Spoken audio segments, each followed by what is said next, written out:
আসসালামু আলাইকুম সম্মানিত ভিউয়ার্স। আজকে আমরা আসছি সিংগাইর উপজেলার বাইরা ইউনিয়নের বাইরা ব্লকে একটা কলা বাগান দেখতে। কলা বাগান দেখলে সবারই মন জুড়িয়ে যাবে। কলাগুলো ব্যাগিং করা হয়েছে, কোনো দাগ স্পট নাই, পোকামাকড় নাই। আপনাদের পুরা বাগানটা দেখাবো এবং বিস্তারিত জানবো। পুরা ভিডিওটা দেখতে থাকুন। দাগ নাই, সবগুলো একরকম সাইজ। একটা কাঁধির মধ্যে দেখতে পাবেন 12টা 13টা পর্যন্ত ফানা আছে। এগুলো সবগুলো প্রায় সেম সাইজ। পুরা বাগানে একই রকম প্রত্যেকটা কাঁদি দেখেন আপনারা। পুরা বাগানটা দেখাবো, দেখলে মনটা জুড়িয়ে যায়। মন চায় যে এখানেই থাকি, এখানেই ঘুরে বেড়াই। সব বাগানে সবটা কলা গাছের মধ্যে কাঁদি আছে, সবগুলো একই সাইজ মনে হয়। আর এখানে কোনো পোকা নাই, দেখতে পাচ্ছেন আপনারা। এখানে নিয়মিত পরিচর্যা করা হয়।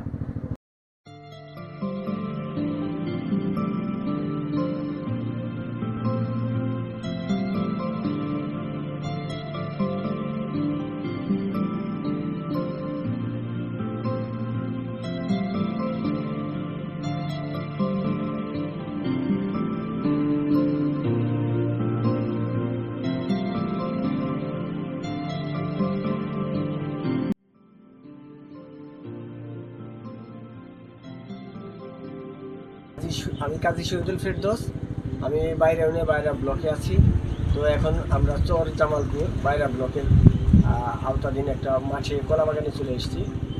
কলা বাগান তো দেখলেন কি অবস্থা, প্রাণ জুড়িয়ে যায়। কলার ভিতরে মনে হয় যে নিজের চেহারাটা ফুটে ওঠে, এমন কোনো স্পট নাই।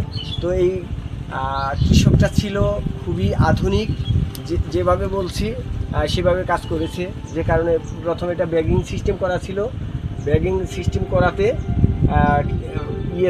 বিটল পোকায় কোনো আক্রমণ করতে পারেনি। পরবর্তীতে এই কলাগুলো এত সুন্দর চমৎকার হয়েছে। তো এক একটা কলার কাঁদিতে প্রায় 10, 12, 13, 14টা পর্যন্ত কাঁদি আছে।